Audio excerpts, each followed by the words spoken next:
अस्सलाम वालेकुम everyone, hope that all of you are doing well. आज हम डिस्कस करेंगे MGIT 661 final year project one के हवाले से। इसकी असाइनमेंट नंबर वन हमारे पास ओपन हो चुकी हुई है। असाइनमेंट नंबर वन में हमने अप्रूवल ऑफ ऑर्गेनाइजेशन सबमिट करवाना होता है। असाइनमेंट की हमारे पास जो लास्ट डेट है वो 7 नवंबर 2025 है। टोटल मार्क्स इसके हमारे पास जीरो होते हैं, क्योंकि हमने इसमें प्रोजेक्ट में हमारे पास कोई भी ग्रेड नहीं होता, कोई भी रिजल्ट नहीं होते। ठीक है, तो आपने जस्ट इसमें ऑर्गेनाइजेशन का अप्रूवल लेना होता है। ऑर्गेनाइजेशन का अप्रूवल लेने के बाद नेक्स्ट आप वर्किंग करते हो। बाकी मजीद ये जो प्रोजेक्ट्स हमारे पास होते हैं MGIT के, BBIT के डिग्री के, इनके कोई भी रिजल्ट, ग्रेड वगैरह के भी मार्क्स वगैरह नहीं होते। ठीक है, तो जब आपका रिजल्ट आता है तो वो भी आप देख सकते हैं कि जस्ट आपके सामने P लिखा हुआ होता है। ठीक है, ये देखिए रिजल्ट हमारे प्रीवियस सेमेस्टर के स्टूडेंट का, spring 2025 MGIT 661 final project one, ये P है। ठीक है, उसके आगे कोई ग्रेड वगैरह नहीं लिखा हुआ। ठीक है, ये MGIT 661 पास है। ठीक है, उसके बाद नेक्स्ट आप एक और स्टूडेंट का देखें, MGIT 661 final project one pass. ठीक है, तो इस वजह से इसके कोई मार्क्स वगैरह नहीं होते।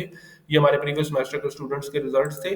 तो अभी हमने असाइनमेंट नंबर वन को डिस्कस करना है। असाइनमेंट नंबर वन में हमने अप्रूवल लेना है। हमने कल को एक्चुअल में MGIT 661 फाइनल प्रोजेक्ट वन के अंदर क्या करना होता है, आपने एक ऑर्गेनाइजेशन का अप्रूवल लेना होता है और बाद में आपने उस ऑर्गेनाइजेशन के ऊपर ऑर्गेनाइजेशन एनालिसिस रिपोर्ट लिखनी होती है। ये वाली, ये उस ऑर्गेनाइजेशन रिपोर्ट का फॉर्मेट है कंप्लीट। ठीक है, आपने ये रिपोर्ट उसके ऊपर कंप्लीट लिखनी होती है। लेकिन रिपोर्ट लिखने से पहले आपने किस ऑर्गेनाइजेशन की रिपोर्ट लिखनी है, उसका अप्रूवल आपने असाइनमेंट नंबर वन के अंदर लेना होता है, जिसकी क्वेश्चन फाइल आ गई हुई है। इसकी क्वेश्चन फाइल को डाउनलोड करते हैं। अब वो ऑर्गेनाइजेशन कौन सी होनी चाहिए, उसके अंदर क्या डाटा फिल करना चाहिए, सारी चीजें आपके साथ डिस्कस करेंगे। ये असाइनमेंट आपके पास है। ठीक है, इसमें उन्होंने क्या पूछा हुआ है कि नेम ऑफ द ऑर्गेनाइजेशन, आपने कोई भी ऑर्गेनाइजेशन सिलेक्ट करनी है, आपने उसका नेम यहाँ पे लिखना है। ठीक है, वो कोई भी ऑर्गेनाइजेशन हो सकती है। अगर ऑर्गेनाइजेशन के नेम का आइडिया लेना है, हमने यहाँ पे एक लिस्ट बनाई हुई है, आप इस लिस्ट में से कोई भी चूज कर सकते हैं। ठीक है, डिफरेंट ऑर्गेनाइजेशंस के हमने नाम जो है वो शॉर्ट लिस्ट किए हैं, जिनमें से आप कोई भी चूज कर सकते हो। 200 प्लस ऑर्गेनाइजेशंस के नाम है इसमें। इनमें से आप कोई भी चूज करें और अपनी वर्किंग को प्रोसीड करें। आपने ऑर्गेनाइजेशन वो सिलेक्ट करनी है जिसमें कल को आप ऑर्गेनाइजेशन एनालिसिस रिपोर्ट बनाओ, ये वाली। तो आपको वो बनाने के लिए डाटा आसानी से मिल सके, वो आप गूगल से ले लो, किसी रिपोर्ट से ले लो, उस जगह को विजिट कर लो। ये जरूरी नहीं है कि आपने उस जगह पे जाना है, विजिट करना है या कर, वो आपकी अपनी मर्जी है। आपको ने डाटा फिलअप करना है, रिपोर्ट बनानी है, चाहे आप खुद जाओ किसी बंदे से डाटा लो, गूगल से लो, जिधर से मर्जी लो, वो आपकी चॉइस है। ठीक है, तो ये उन सारी कंपनीज के नेम और लिस्ट यहाँ पे अवेलेबल है। आप यहाँ से इन सब चीज़ों से हेल्प आउट ले सकते हैं। ठीक है, बाकी मजीद अगर आपका कोई क्वेश्चन है, आप कुछ भी डिस्कस करना चाहते हैं, आप हमारे व्हाट्सएप नंबर के ऊपर कॉन्टैक्ट कर सकते हैं। आपको हर चीज़ के हवाले से इन डिटेल गाइड किया जाएगा।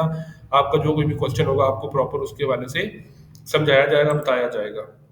ठीक है, अभी आते हैं असाइनमेंट के सोल्यूशन की तरफ। आपने यहाँ पे से कोई भी ऑर्गेनाइजेशन सिलेक्ट करके, ये भी सिलेक्ट कर सकते हैं, इनके अलावा भी कोई सिलेक्ट कर सकते हैं। ठीक है, सिलेक्ट करने के बाद सिंपली आपने असाइनमेंट का सोल्यूशन कैसे अपलोड करना है, नेम ऑफ ऑर्गेनाइजेशन यहाँ पे लिखना है, शान फूड्स, सेक्टर ऑफ ऑर्गेनाइजेशन कौन सा है जी, फूड सेक्टर में है। ठीक है, और स्टॉक एक्सचेंज पे लिस्टेड है, यस लिस्टेड है। ये स्टिक एक्सचेंज लिखा हुआ, ये गलती हुई है, स्टॉक एक्सचेंज है, यहाँ पे यस आ जाएगा। डिपार्टमेंट्स अवेलेबल है, यस ऑल डिपार्टमेंट्स अवेलेबल, इसको ओके करना है। यूआरएल आपने प्रोवाइड करना है जी ऑफिशियल वेबसाइट का। आपने पूरी कंपनी का यूआरएल लिखना है और उसका फिजिकल एड्रेस कंपनी का वो प्रॉपर यहाँ पे लिख देना है और इसको आपने सेव कर देना है। असाइनमेंट नंबर वन का सोल्यूशन आपका ये सेव हो जाएगा। फाइल सेव करने के बाद इसको आपने असाइनमेंट नंबर वन के सोल्यूशन में यहाँ पे अपलोड कर देना है। आप फाइल अपलोड करेंगे, आपकी असाइनमेंट नंबर वन कंप्लीट हो जाएगी। Assignment number one is very easy, easily आपने कंप्लीट कर लेनी है। लेकिन ऑर्गेनाइजेशन चूज करते वक्त आपने इन बातों का ख्याल रखना है कि कल को आपको ये रिपोर्ट बनाते हुए वो ऑर्गेनाइजेशन किसी भी किस्म को कोई प्रॉब्लम ना करे। ठीक है, मजीद अगर आपका कोई भी क्वेश्चन है, आप कुछ भी हमारे साथ डिस्कस करना चाहते हैं, हेल्प आउट लेना चाहते हैं, आप हमारे व्हाट्सएप नंबर के ऊपर कॉन्टैक्ट कर सकते हैं। आपको हर चीज़ के हवाले से प्रॉपर गाइडलाइंस प्रोवाइड की जाएंगी। आपको प्रॉब्लम जो भी हुआ सॉल्व किया जाएगा, ऑर्गेनाइजेशन सेलेक्ट करने में हेल्प की जाएगी। Thank you so much for your time. अल्लाह हाफिज़।